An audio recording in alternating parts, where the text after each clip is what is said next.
Velkommen på den her Grand Tour af Copenhagen, Canalerne og den indre havn. Jeg kom rigtig tidligt på arbejde i morges. Hvorfor gør jeg det? Det gør jeg, fordi så får jeg lov til at vælge kaptajner først. Så vi har kaptajn Jorge her til at sejle os i dag. Jeg selv hedder Kim, og jeg bliver jeres guide på turen. Welcome on this Grand Tour of Copenhagen, the canals and the inner harbor.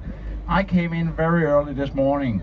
Why do I do that? That's because I get first pick of captains. So we have Captain Jorge here sailing with us today. My name is Kim, and I will be your guide on the tour. Sikkerhed meget vigtigt. Sikkerhed meget vigtigt på turen her, så der er snak om det. Vi kommer til at sejle under mange lave broer. Det er vigtigt, at I forbliver siddende under de her lave broer her, og jeg anbefaler også kraftigt, at man ikke prøver at røre broerne. Dels kan de være overraskende beskidte, men der er også et sikkerhedsaspekt involveret i det. Safety, very important. Let's talk about it. We will be sailing on a lot of low bridges. Really important that you remain seated under these bridges.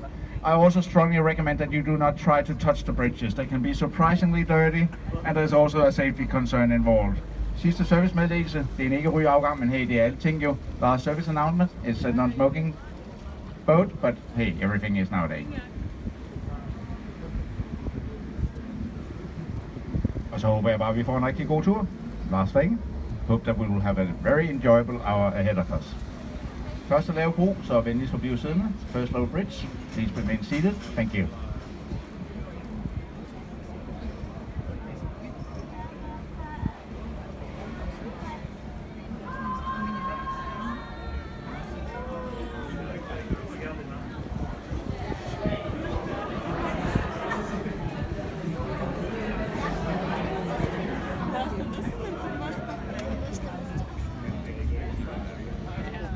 I told you it was low. Hvor lang tid kan vi kalde noget nyt her i København? Åbenbart 350 år. Det er så gammel som kanalen her, den efterhånden er blevet. Og den blev bygget i sin tid for at forbinde Kongens Nytorv med havneområdet. Forestil jer det her område her. En livlig historie. Fulde sømænd, glædespiger, værtshusslagsmål, tyverier, mord, alt hvad I kan forestille jer. Det er sket her, det garanterer jeg jer for. How long time can we call something new here in Copenhagen? Apparently 350 years, because that's how old this canal is by now. And it got excavated back then to connect the King's New Square that we have just left, at that time the center of Copenhagen, with the harbor. And imagine this area here, colorful history, drunken sailors, ladies of the night, bar brawls, muggings, killings, whatever you can imagine. It has taken place here, I guarantee it. Nowadays it's a much cleaned up place and very, very popular with the tourists.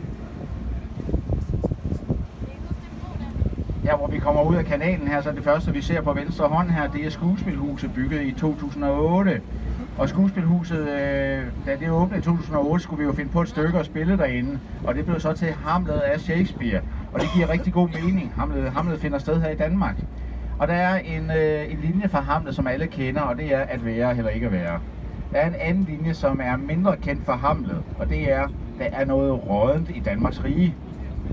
This is the playhouse. This is part of the Royal Theatre. It opened in 2008, and when it opened, we had to choose a play to play, and we chose Shakespeare's Hamlet. Why? Well, Shakespeare being famous, and Hamlet takes place here in Denmark. It takes place up in Elsinore, up at the castle Kronborg. Hamlet is a Danish prince. And there's a line from Hamlet that everyone knows, and that is, to be or not to be. There's another line from the same play that is lesser known, and that is, there is something rotten in the state of Denmark. Thank you, Shakespeare. Really? Her fremme her på højre side her, så har vi operaen bygget i 2005. Det var en gave fra AP Møller-fonden. Det var en gave fra ejeren Mærsk Mc-Kinney Møller. Og Mærsk Mc-Kinney Møller og arkitekten Henning Larsen, de var ikke enige om, hvordan operaen skulle se ud. Men jeg synes helt klart, at resultatet her er noget, vi kan være stolte af her i Københavns Havn. Up here on our right, we can see the opera, built in 2005. It was a gift from the AP Møller Shipping Company. It was a gift from the owner, Mærsk Mc-Kinney Møller. And Mærsk Mc-Kinney Møller and the architect Henning Larsen, they were not in agreement on how this, the building should look like. But I definitely think that this result here is something we can be proud of here in Copenhagen. Jeg har lyst til at fortælle jer om en mærkelig dag, jeg havde på arbejde. Det var cirka en måned siden, det var den 16. juli. Jeg var her på båden her, jeg gjorde mit normale arbejde, men der var Red Bull Challenge her i København. Folk de sprang ud fra operaen her og ned i vandet. Det er et tårnspring på 27 meter. I feel like telling you about a strange day I had at work about a month ago. It was the 16th of July. We had the Red Bull Challenge here in Copenhagen. People were jumping off the roof of the opera and down into the water. That is a tower jump of 27 meters. And just imagine this area here, filled with boats here. We couldn't do our normal routines. There were boats everywhere, thousands of people in there, thousands of people over there. It was a crazy day at work. Nu hvor vi kommer tættere på operaen her, så kan vi begynde at se ind af vinduerne her, og vi kan se, at der er en buet ahorntræ væg derinde, og det her ahorntræ er blevet behandlet, så det minder om gamle klassiske musikinstrumenter, og det skal ligesom vise kærligheden til musikken, der bliver spillet derinde. Now looking in through the windows here, the windows, by the way, one of the things that Mads McKinney-Møller and the architect Henning Larsen were in disagreement about. We can see a rounded maple wood wall in there. This maple wood has been treated so it resembles classical musical instruments, signifying the love of the music being played in there. De tre lysekroner vi ser derinde, de er designet af den dansk-islandske kunstner Olaf Eliasson. The three chandeliers that you see in there, designed by the Danish-Icelandic artist Olaf Eliasson. And I can recommend coming by here in the evening. They give a really beautiful light effect over the harbor.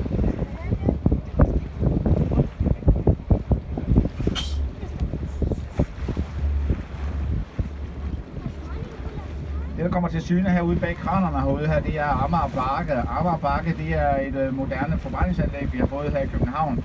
Og det er jo for kedeligt for mig her at stå og snakke om forbrændingsanlæg, så lad os snakke om, hvad vi ellers har brugt bygningen til. Vi har simpelthen bygget en skiløjpe på toppen af det, så man kan nu stå på ski her i København og have en udsigt ind over København samtidig. Out there behind the cranes you see a tall building with a tall chimney spewing smoke out there. That is the Copenhagen. It's one of the world's most modern incinerators. And it actually turned out to be so effective at burning garbage. So we now have to import garbage to Copenhagen to keep it running at full capacity. We don't produce enough ourselves. But talking about burning garbage, that is too boring for me. Let's talk about what we do in a flat country like Denmark with a building like this. We have used it to build a ski slope. So you can actually go skiing out there and have a view of Copenhagen at the same time. The idea came from the famous Danish architect Bjarke Ingels and his company, The Big Design. Vi kommer nu til et militært område af havnen her, der hedder Holmen, og herinde der har vi tre museumsskibe tilbage fra den kolde krig. Den første, jeg lige kommer til at snakke om, det er ubåden derinde, den hedder Sælen. Og Sælen, den var operationel tilbage i 2003 under den anden Golfkrig. Så da de allierede bad Danmark, kan I sende noget ned til Irak her, noget vi faktisk kan bruge her i en ørkenkrig. Hvad valgte Danmark så at sende? Vi sendte Sælen. In here we have a military area here, and in here we have three museum ships dating back from the Cold War that you can visit. And the first one I'm going to talk about is the submarine in here. The submarine, the name is the Seal, and it was one of the last operational submarines we had in the Danish Navy. It was operational back in 2003 during the Second Gulf War. So when the Allies asked Denmark, can you send us something that we can use down here in Iraq, down here in a desert war? What did Denmark send to a desert war? Yes, we sent a submarine. Herovre her, det er en grå skib her, fregatten Peder Skram her. Det var et af flagskibene i den danske flåde under den kolde krig. Og den kolde krig blev aldrig til en rigtig krig. Det skulle ikke afholde Peder Skram for at vise, hvad den duede til. Så tilbage i 1982, så kom den til at affyre et harpunmissil, ganske vist ved en fejl. Det gik ud over 130 sommerhus op omkring Lumsås. De så ikke så godt ud bagefter. This ship in here, the frigate Peder Skram, it was one of the flagships of the Danish Navy during the Cold War. And the Cold War never turned into a hot war. This ship, however, turned incredible hot. Back in 1982, it fired a harpoon missile by mistake, damaging 130 houses. Nobody was home, nobody got hurt. I still remember the newspaper headlines the day after. Whoops!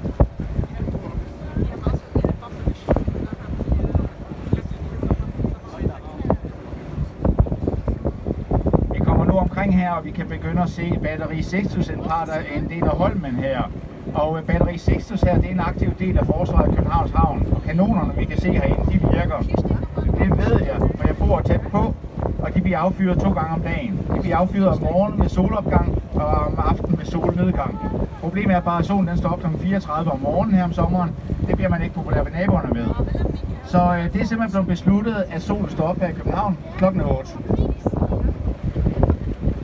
In here we have a part of Holmen called Battery 60s, and Battery 60s is an active part of the defense of Copenhagen Harbour. And the guns in here, they do work. I know because I live nearby, and they're being fired twice a day. They're being fired in the morning at sunrise and in the evening at sunset. Problem, however, is that the sun rises here in Copenhagen at 4:30 in the morning here in the summertime. You do not get popular with the neighbors firing guns at 4:30. So it has been decided that the sun rises here in Copenhagen at 8 o'clock. Problem solved. Herude for enden af Ridsaløen her, der har vi en kran derude. Det er en mulighed for at springe bungee jump over Københavns Havn. Og jeg vil faktisk godt give et marketingtrick på den her tur her. Da de åbnede i sin tid, så kunne man springe gratis derude, hvis man sprang nøgen. Der har det så lært mig. Det har lært mig, at danskerne vi kan godt lide gratis, og vi har ikke noget imod at være nøgne. Out here at the end of Ridsaløen, we have a crane, and that's an option to do bungee jump over Copenhagen Harbour. And I'm gonna share with you a marketing trick. I might actually make you money on this tour. When they open, you could do the jump for free if you jump naked. So what did that teach me? It taught me that Danes like free stuff, and we don't mind being naked. Vi krydser nu havnen her, og vi er på vej over mod Lange Linje. Da jeg flyttede til København i sin tid, så var det her, hvor alle krydstogtskibene kom ind. Nu om dagen så er det kun de små og de mellemstore krydstogtskibe, der kommer så langt ind i havnen. De store, de er simpelthen blevet for store. Så hvis I kigger lige ude nu her forbi Ridsaløen, så kommer det til syne nu i de store krydstogtskibe, der er på besøg i havnen i dag. We are now crossing the harbour, and in front of us we have the area called Lange Linje. And when I moved to Copenhagen some 25 years ago, this is where all the cruise ships came in. All the cruise ships came in here to Lange Linje. Nowadays it's only the small and the mid-sized cruise ships coming this far into the harbour. The big ones have simply become too big. So if you look out there, you're actually now starting to see one of the bigger ships being there out in the outer harbour.